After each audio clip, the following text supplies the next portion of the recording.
Hello, everybody, and welcome back to another episode of Minecraft with Talby. All right, so today we're going to build a silo. And if you haven't seen a silo, this is a silo. We actually built two of them on stream yesterday at twitch.tv/Talby.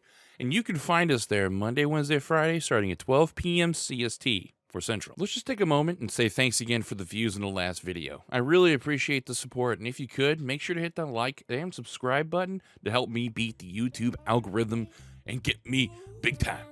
Now, as you can see, these bad boys are big, and they hold a lot of stuff.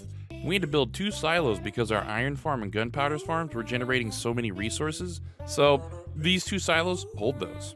During the stream yesterday, I said I'd make more silos and put them on YouTube, so this is how to build them, pretty much. With these silos here, I decided to build them 11 blocks high, so there are 11 double chests in each silo.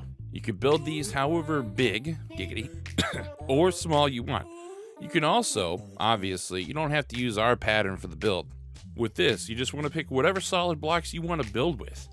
And as you know, we flex large time, so we use quartz for our builds. It's so expensive. Anyway, I also had light sources to these builds too because we want to destroy the spawning here, so our gunpowder farm will produce like a motherfucker, like a beast.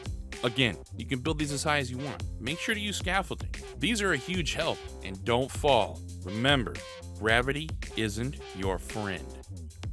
Now, for the front of the build, you want to use redstone lamps. These will glow when the comparators we'll be using later on show that the chest they're attached to has items in them. Now, the redstone for this build is super easy. Firstly, we use slabs for our comparators due to how cheap they are compared to the other blocks, and because of how cheap I am. Just make sure that all the slabs are on the top black portion of the block. Because if you don't, comparators won't sit on them, which is a massive cry time, because we want this to work.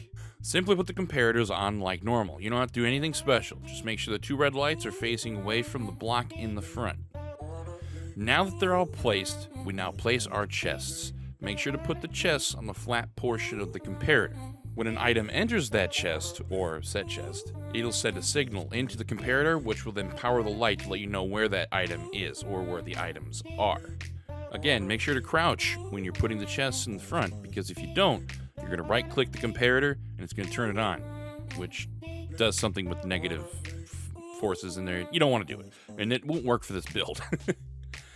Next, with our build, I'm leaving a spot open at the top of the chest so that we can feed into that chest later with a water funnel tunnel sort of thing later on. We use them all over the base. Now, we take our hoppers and we want to place them facing into the chest under the chest above it. Kind of hard to explain. So pretty much what's going to happen is it's going to be fed into the top chest and it will trickle down in like a snake sort of formation, because it's going to go from the top underneath, feed through the hopper to the other one underneath, so on and so forth. And when the items touch those chests, the lights on the front, the redstone lamps, are going to show up. I'm going to let you know where they are.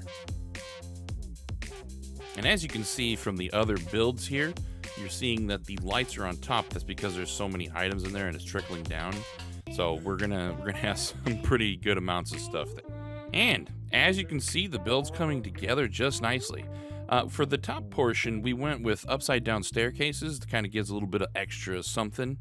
Don't worry about the hole in the back at the top. We're going to leave that open for now so we can manually place items into the chests, which we will fill in later when we run the water funnel tunnel thing. This looks pretty good so far. Lastly, you'll need an item frame to put on the front, so you know which silo holds which items. Again, make these silos as big or small as you want. Have fun with these builds. Anyways, I appreciate the views. If you guys liked the video, make sure to hit that like and subscribe button. I really would appreciate it. And again, you can also check us out on twitch.tv/Talby, Monday, Wednesday, Friday, 12 p.m. Central Time. Thanks again, peeps, and I'll see you in the next one. Peace out.